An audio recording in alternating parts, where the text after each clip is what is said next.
Dear student, आज हम बात करेंगे हाइपरग्लाइसेमिक इमरजेंसीज के बारे में। डायबिटीज़ के अंदर जो हमारे पास इमरजेंसी होते हैं उनमें हमारे पास टू टाइप्स होते हैं। एक जो है डायबिटिक कीटोएसिडोसिस होता है जिसको हम डीके बोलते हैं, और एक होता है एचएचएस, हाइपरओस्मोलर हाइपरग्लाइसेमिक स्टेट।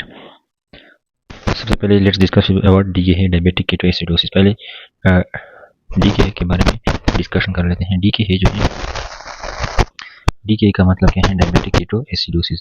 इसमें क्या होता है कि इंसुलिन जो होता है वो कम होता है। तो इंसुलिन इसमें कम होता है, तो इसमें असल में होता क्या है, इसको यहाँ पे डिस्कस कर लेते हैं। डी के ए में असल में क्या मसला आता है हमारे पास, उसमें सबसे पहले ये तो टाइप 1 डायबिटीज मेलाइटिस के अंदर जो है मोर कॉमन होता है। तो इसमें क्या होता है,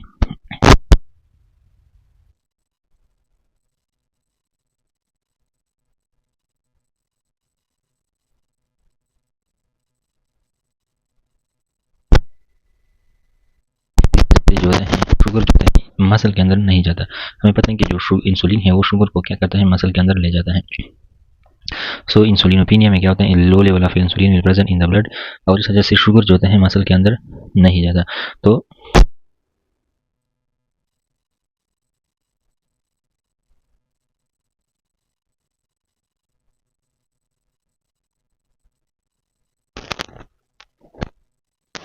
यूज होता है।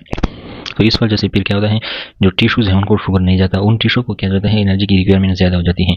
और सेल जो होते हैं चूँकि ग्लूकोज को यूटिलाइज नहीं कर सकते इंसुलिन की कमी की वजह से, तो इस वजह से जो काउंटर रेगुलेटरी हार्मोन है जैसे कि ग्रोथ हार्मोन जो है, ग्लूकागान है, कार्टिसोल है, कीटोकोलामीन क्या कहते हैं, वो ब्लड के लेवल को और भी क्या करते हैं, बढ़ा देते हैं।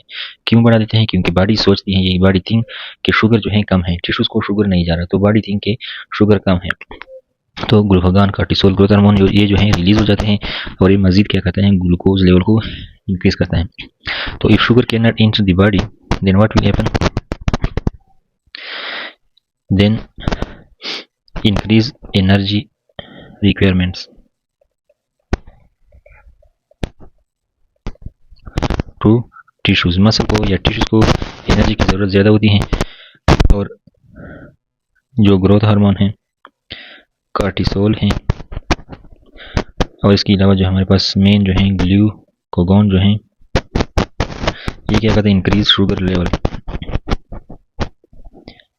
ग्लूकोज लेवल को इंक्रीज करते हैं मजीद, क्योंकि बिकॉज लेस ग्लूकोज जो है is going to tissue.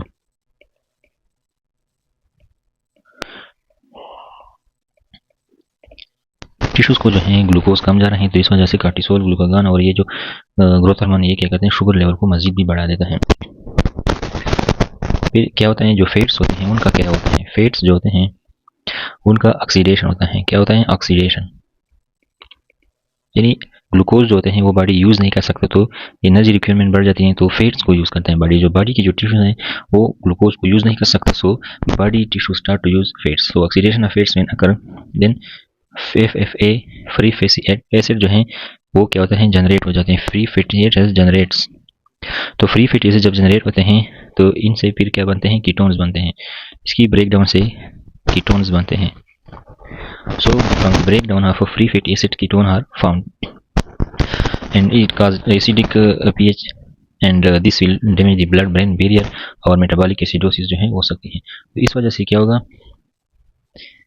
Acidic pH होगा जो क्या करता है, डैमेज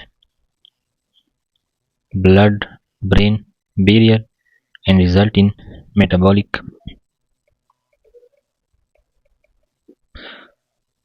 इंसेफेलोपैथी। तो ये तो जनरल चीज़ें हैं जो कंसेप्ट के लिए मैंने यहाँ पे आप लोगों के सामने डिस्कस किया, क्योंकि यहाँ पे फिर आपको बाद में एक डायग्राम बताना है मैंने, आपको समझ आ जाएगी। एक और चीज़, जब very very high level of sugar होता है, इन चीज़ों को नोट कर ले। So very very high level of sugar in the blood, जब ब्लड के अंदर शुगर का लेवल बहुत ज़्यादा होता है, तो इस वजह से ऑस्मोटिक डाययूरेसिस होता है।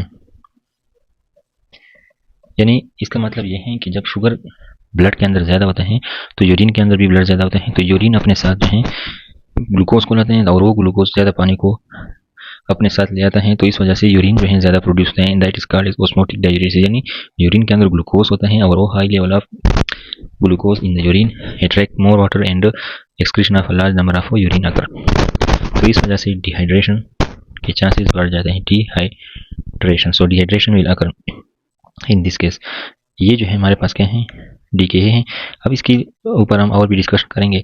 डीके टाइप 1 डायबिटीज मेलाइटिस में मोर कॉमन है। इसमें इंसुलिन क्या होता है, लो होता है, क्योंकि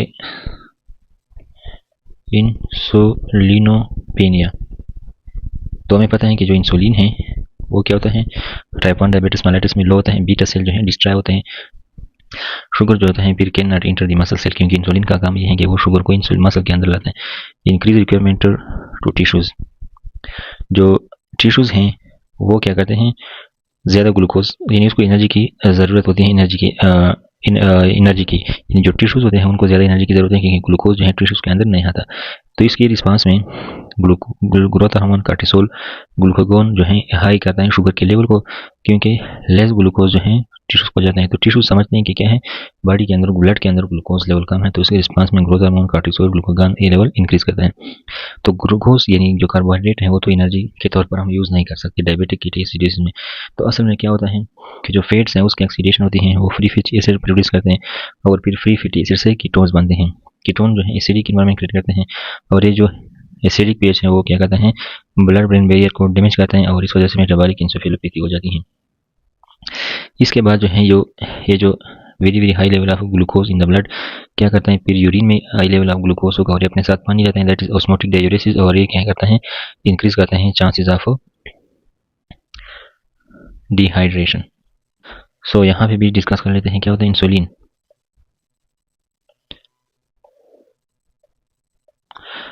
नॉन कंप्लायंस होता है इंसुलिन की, या इंक्रीज रिक्वायरमेंट होता है ड्यू टू स्ट्रेस, यानी इन्फेक्शन वगैरह हो गया, बॉडी को रिक्वायरमेंट ज़्यादा हो जाती है। फिर लिपिड ब्रेक डाउन होती है जिसकी वजह से free fatty acid and ketone बनते हैं, in oxidation of free fatty acid, यानी पहले लिपिड ब्रेक डाउन हो जाती है फिर फ्री फैटी एसिड बनते हैं, फिर उन फ्री फैटी एसिड का क्या होता है, ऑक्सीडेशन होता है, इन कीटोन बॉडी जो इनसे बनते हैं, जिनमें हमारे पास बीटा हाइड्रोक्सी ब्यूटारेट बनता है मोर देन एसिटोएसिटेट, यानी जो हमारे पास दो किस्म के मेन कीटोन्स बनते हैं उनमें मोस्ट कॉमन जो है बीटा हाइड्रोक्सी ब्यूटारेट है, and then we have acetoacetate as a ketone body formed in the diabetic ketoacidosis. Sign and symptom में क्या होता है, अब इसको समझने के लिए सबसे पहले हम इस डायग्राम को जो है डिस्कस कर लेते हैं। So if we have a patient of DKA, diabetic ketoacidosis का हमारे पास क्या है पेशेंट है, we have a patient of DKA, एक डायबिटिक कीटोएसिडोसिस का हमारे पास एक पेशेंट है। उनमें क्या होता है, ग्लूकोज का लेवल ज़्यादा होता है, लिपिड ब्रेकडाउन ज़्यादा होती है because of high level of glucagon है, इंसुलिन का लेवल कम है, एपिनेफ्रिन का लेवल जो है ज़्यादा है। तो इस वजह से क्या होता है कि ग्लूकोज का लेवल ज़्यादा हो जाता है, लिपिड ब्रेकडाउन जो है ज़्यादा होती है, एक्सेसिव जो है यूरिनेशन होता है, ठीक है, पोलीयूरिया जो होता है उस वजह से फिर क्या होता है, डिहाइड्रेशन होता है, ये चीज़ हो गया, और फास्फेट का लेवल जो है कम हो जाता है। अब यहाँ पे ये चीज़ें एक दूसरे के साथ जो है रिलेटेड हैं। इस तरह हमने डिस्कस किया कि जो लाइपोलिसिस है इसकी वजह से फिर क्या होता है, कीटोन बॉडीज जो है बढ़ जाते हैं।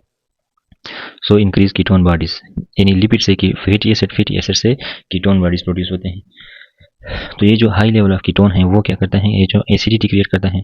सो acidosis, and this type of acidosis is ionic gap acidosis. ये जो एसिडोसिस है ये क्या करते हैं, प्लाज्मा लेवल को, पोटाशियम प्लाज्मा लेवल को इंक्रीज करता है और फास्फेट को डिक्रीज करता है।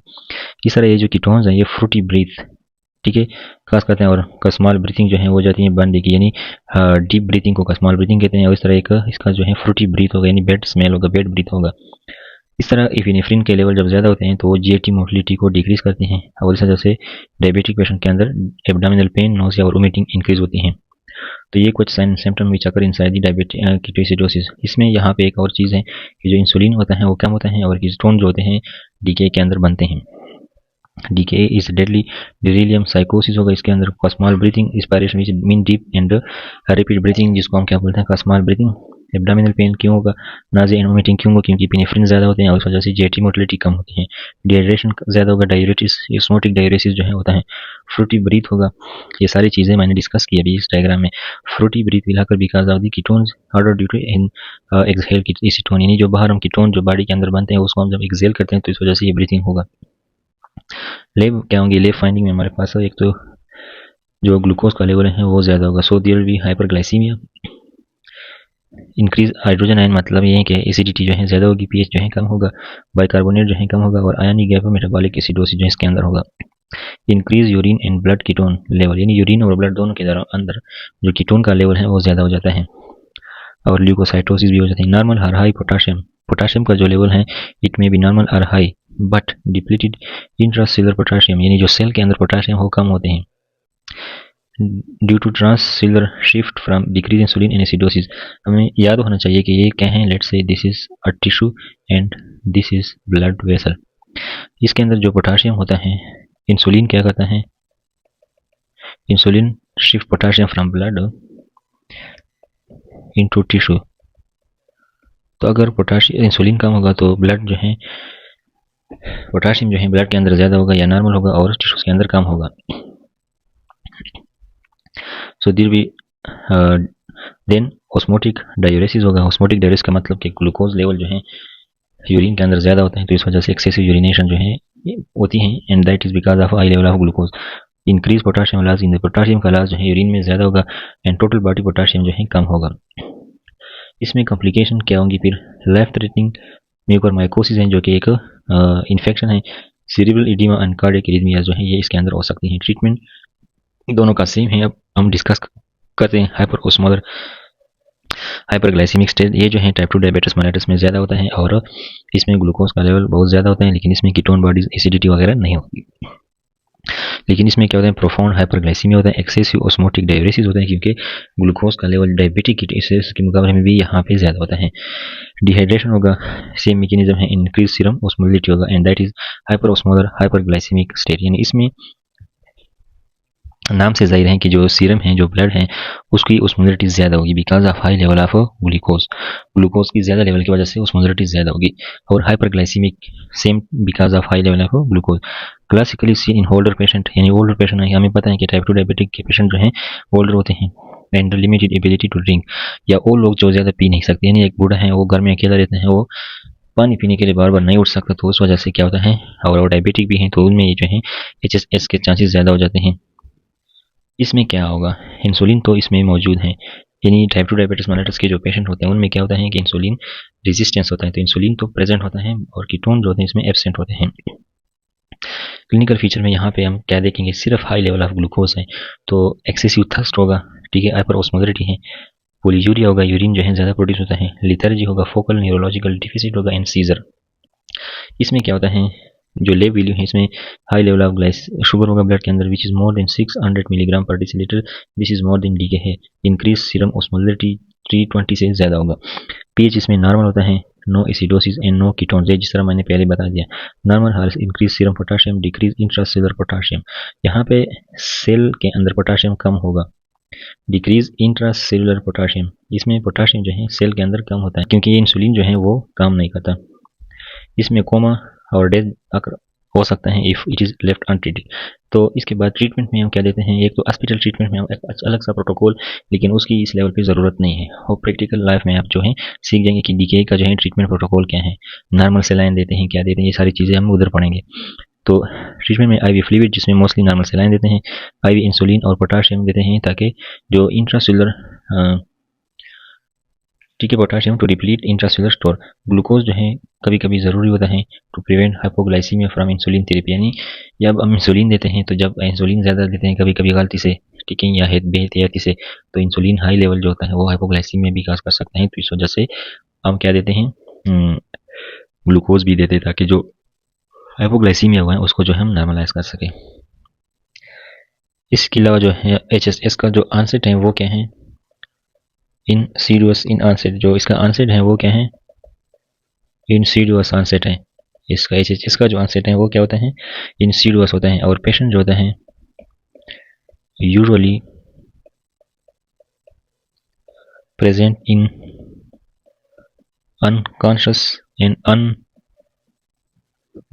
स्टेट, जो पेशेंट होते हैं वो अनकॉन्शियस और अनरिस्पॉन्सिव स्टेट में जो है प्रेजेंट कर। So this was the difference between DKA and HHS, hyper osmotic या हाइपर ओस्मोलर हाइपरग्लाइसेमिक स्टेट।